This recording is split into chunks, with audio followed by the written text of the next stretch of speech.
On July 27th, the UK government announced that the country was bankrupt, just before a financial review. The news spread rapidly, causing concern among British citizens and the global community. The UK is considered a major economic and political power, so this declaration of bankruptcy came as a surprise to many and sparked curiosity. What is the truth behind this? Let's explore in today's video. The Labour Party won a landslide victory on July 4th, taking control of the world's sixth largest economy. Just 3 weeks into their tenure, they informed the public that the national budget was severely in deficit, and the situation was far worse than anticipated. Finance Minister Rachel Reeves presented her findings in a financial review submitted to Parliament, accusing the Conservative Party, which had led the country for the past 14 years, of committing to spending without securing funding in an attempt to win public support. The UK is now facing a £20 billion deficit, but that's not all. According to statistics, the national debt currently stands at £2.69 trillion, or 98.3% of the country's GDP. This level of debt has exceeded the maximum threshold the nation can bear, leading to the inevitable declaration of bankruptcy. The UK government has admitted that their financial situation is no longer sustainable. In a statement from Prime Minister Keir Starmer's office, it was revealed that the UK is bankrupt and in disarray. The chaos is evident within our country. This shows that the previous government made significant funding commitments for financial expenditures without knowing where the money would come from.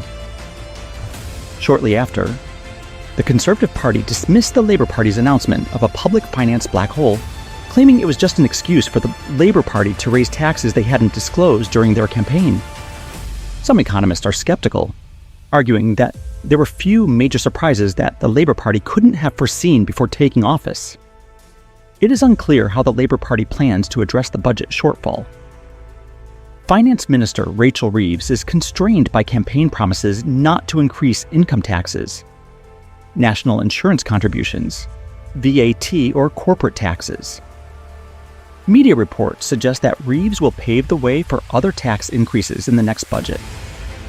According to the Financial Times, she may delay some road and hospital construction projects. The government statement did not outline any measures to address the situation, but Senior Labour Minister Pat McFadden stated, "We will not shy away from being honest with the public about the reality of what we've inherited." So what is the actual financial situation in the UK that led to this bankruptcy? In early July, British financial journalist Matthew Lynn shared the following insights on the UK's situation. We are very close to our tax limit. The country can only bear a certain amount of debt before entrepreneurs move elsewhere. Companies relocate and individuals retire early. Were any politicians honest about our current situation during the election campaign?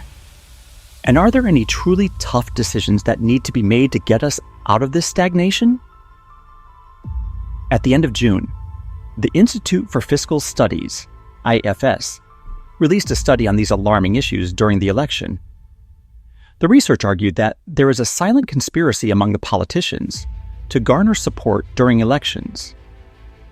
Although the IFS is revered by a political class for its policy planning based on data, their report was completely ignored, with sadly predictable consequences. Neither politicians nor the British public wanted to believe that bankruptcy was imminent, but now, ironically, it has become a harsh reality.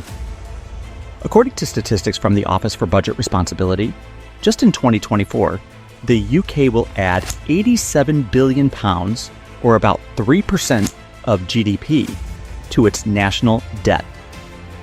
This is happening at a time when the economy is recovering, and the government has pushed through a series of tax increases. The UK should be paying down its debt at this point in the cycle, not accumulating more. According to the Resolution Foundation, the debt to GDP ratio is close to 100% and has tripled in the 16 years leading up to 2023, the largest peacetime increase ever. The UK is very close to a debt ratio of 112%, which will lead to a humiliating downgrade in its credit rating. On top of that, the country is still accumulating enormous off-balance sheet debts. For instance, there is already £200 billion in unpaid student loans, which is expected to rise to over £400 billion by the 2040s. If you believe that graduates will earn enough to pay off their loans, especially in a zero-growth economy where it's extremely difficult to create any new professional jobs to meet the employment needs of recent graduates. Instead, the UK is burdened with around £2.6 trillion in pension obligations for retired civil servants. As the government has expanded its administrative workforce, the payroll has grown by an additional 135,000 people as of September 2023, and that number will continue to rise.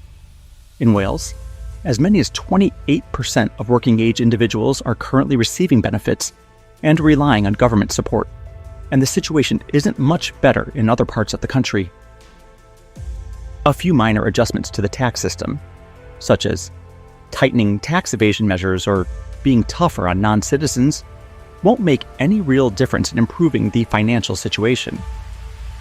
As the Office for Budget Responsibility, OBR, has pointed out, the tax burden is set to rise to 37.7% of GDP by 2027 to 2028, the highest level in UK history. Certainly, you could argue that a few European countries have managed to extract more tax revenue from their weary citizens, but there's no empirical evidence to suggest that this could happen in the UK. Currently, the Bank of England's credibility is diminishing. The UK no longer has the privilege of printing the world's reserve currency. After leaving the European Union, the UK no longer has the euro as a safeguard if the bond markets decide to stop funding it. And if the British public continues to harbor the illusion that they are still a wealthy nation, the UK could be thrust into a catastrophic financial crisis. The UK's financial situation is dire. The government of the Lion Island is facing increased spending on healthcare and social care as the population ages. Additionally, economic activity is stagnating at record levels, and those who are unemployed or not seeking work need to be supported somehow. Productivity is stagnating, but it is only through increased output that the UK can achieve real growth. However, at present, there are no signs of a manufacturing revival. Anyone who is a British citizen would hope for this dire situation to end soon. The UK is facing a financial crisis at a time when the global economy is more uncertain than ever. Under President Biden, the United States has endured an unprecedented wave of government borrowing. The American government is facing an even more astonishing debt situation, with foreign debt totaling $36 trillion, over 150% of GDP. Despite this, the U.S. maintains a strong stance, asserting that the current economic situation remains under control. The resilience that the U.S. demonstrates while maintaining such a high level of debt is remarkable. However, a crisis could return to America at any moment. The Eurozone seems incapable of sustainable growth and could slip back into crisis at any time, especially if France encounters a debt crisis. The current situation in the UK is extremely bleak. Despite winning the election, the Labour Party is now facing a colossal debt. The challenge for the Labour Party is to steer the UK through this crisis. The road ahead is uncertain, and we will have to wait and see what actions the UK will take in the coming months to overcome this crisis.